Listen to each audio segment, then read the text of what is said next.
The dollar has reached an unfortunate milestone today, and silver is reacting, popping out, skyrocketing over the last 2 days at a dramatic pace.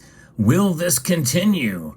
It's a possibility that it could. We'll talk about that and so much more as we, you guessed it, explore.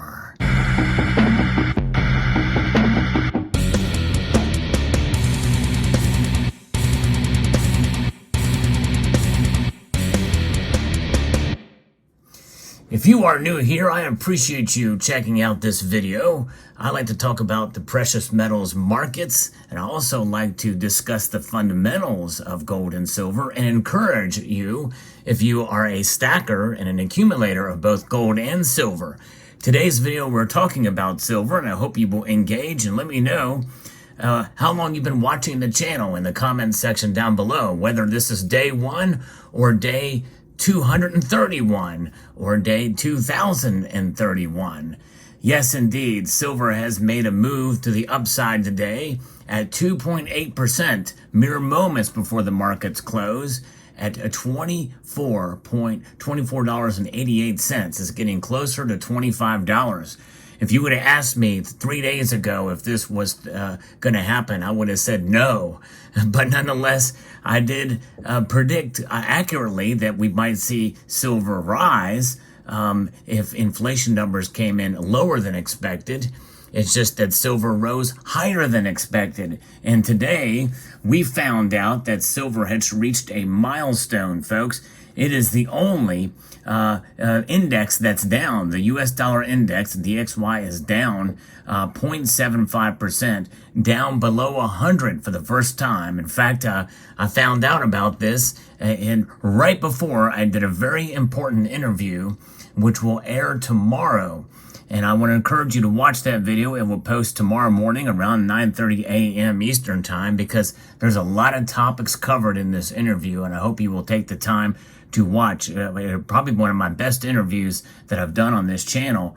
But nonetheless, the markets, there's a lot going on. There's a lot to talk about here. Gold and silver are going up on notions that the Federal Reserve tightening cycle may come to an end sooner rather than later. Now, I don't know that I totally agree with this, as well as some of the sentiments that are covered in tomorrow's interview, but nonetheless, it's something to consider here. I'm going to be referencing in part an article here from Kitco, from Jim Wyckoff. Gold prices are modestly up. Yes, gold, this little metal right here, is not moving as dramatically as silver is right now. And why is that? Because silver or gold is a metal that tends to not be so wild. It's not as volatile as silver has. And remember, gold is still within earshot of essentially being at all-time highs in terms of its nominal price. And so it's already kind of doesn't have as much headroom to move as silver does.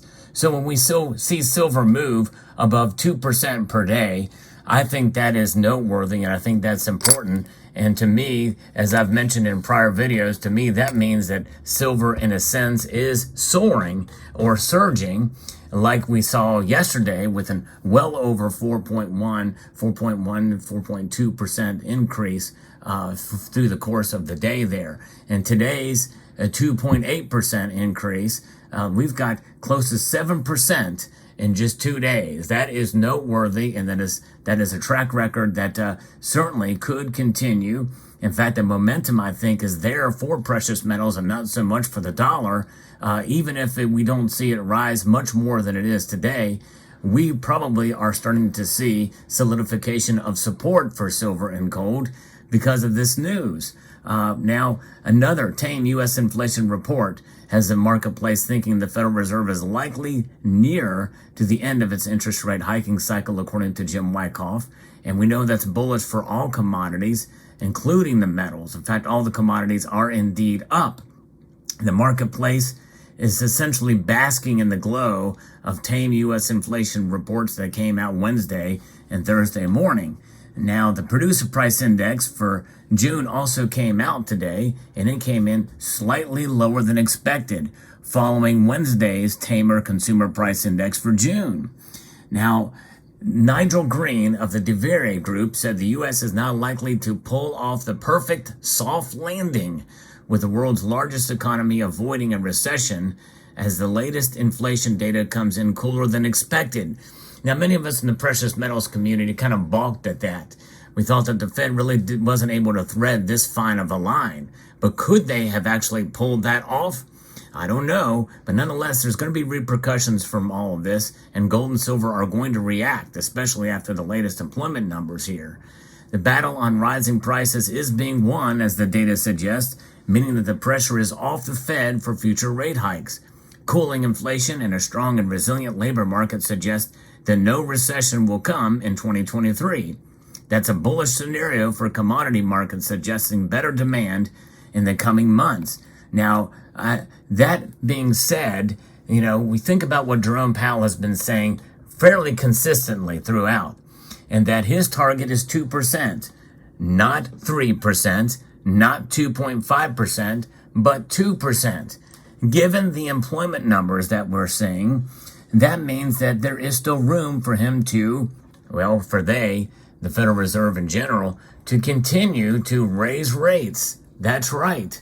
I'm thinking that we should probably consider the possibility that we may not just have one rate hike, but maybe two before the end of the year, and then an extended pause. However, I don't know. We'll see. The Fed Watch tool shows that there may just be one more coming up in a few weeks here on the July 25th and 26th meeting. And this is why silver is reacting. This is why the dollar is essentially in trouble right now. Because you have de-dollarization going on, and you've got this notion that, of trying to get stable employment and a stable dollar. But what's going to be at the risk of doing that?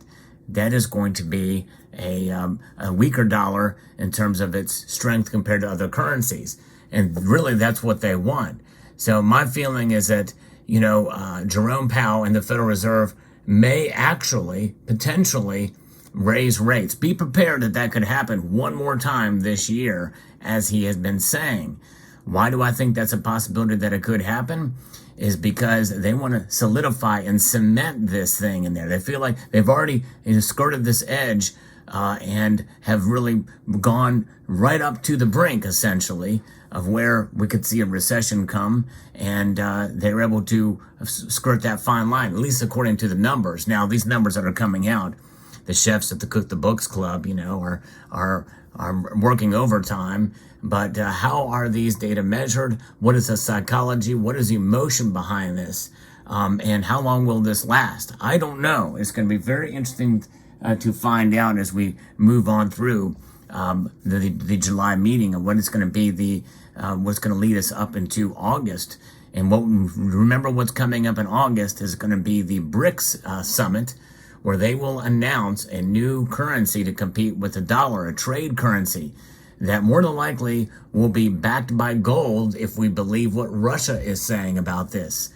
And that means that likely the Federal Reserve will want to be able to solidify that dollar even more. Because what's coming? We know that there's going to be massive spending measures based off of several pieces of legislation that have been passed that call for trillions in new spending. Keep in mind, there is still money that has not been spent from the original CARES Act. Yeah, that's right. They have spent so much money, and they have appropriated so much money out for spending. They can't spend it fast enough, because that's how much is being printed and spent, or it's been earmarked to be spent. That's the kind of numbers we're talking about here. It's almost becoming impossible for the amount of money that they want to inject into the economy, and which works against what the Federal Reserve is doing, tightening. They're doing tightening now, quantitative tightening, which means in due course we're going to have to do easing again, and that's going to inject more money into the economy. And a lot of those dollars, by the way, especially if this new currency does come into play like they plan, a lot of those dollars that are overseas, that are part of 60% of all international transactions and foreign exchanges that are held by central banks, those dollars will come back to the U.S. economy and to the United States, what's going to happen with them? They are going to be either absorbed into the economy, which means that you're going to see inflation rear its ugly head yet again.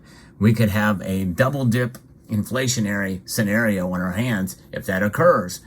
If we're still not out of the woods by any stretch of the imagination. In fact, really, it's just the Federal Reserve is kicking the can down the road with this tightening. But nonetheless, we know what's coming down the pike. We'll find out. We'll see how it goes. But there's a lot of different factors. We have geopolitics. We have China reopening, trying to reopen, and the markets are reacting here. But right now, the dollar is being hit by this. And I don't think the Federal Reserve likes to see a weaker dollar, and which means that they may want to strengthen it up again with another rate hike down the pike. But what is going to happen on the 26th of July, this month, when the Federal Reserve does raise rates? Will the markets react to that? Will silver rise or lower, or will get smacked down because of this? That's going to be the thing to watch. That is going to be driven by pure emotion, because right now the markets are reacting. They're starting the baking in process. The baking in process of gold and silver prices, mainly silver prices at this point. And that's the thing to watch here. We're seeing such a dramatic disparaging or gap or chasm between gold and silver's movement today.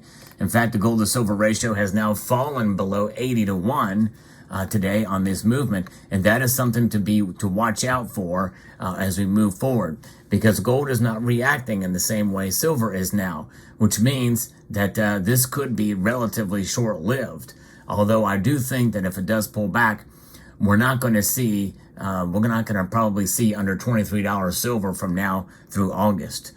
So stay tuned and see what happens. But it's a fascinating time indeed. It's another day to be kind of excited and a little bit giddy about this movement for silver, because we've needed good news for silver for quite a while, that's for sure. But nonetheless, keep everything in perspective. The bottom could fall out tomorrow in terms of silver's price, but do not be discouraged. So there you have it.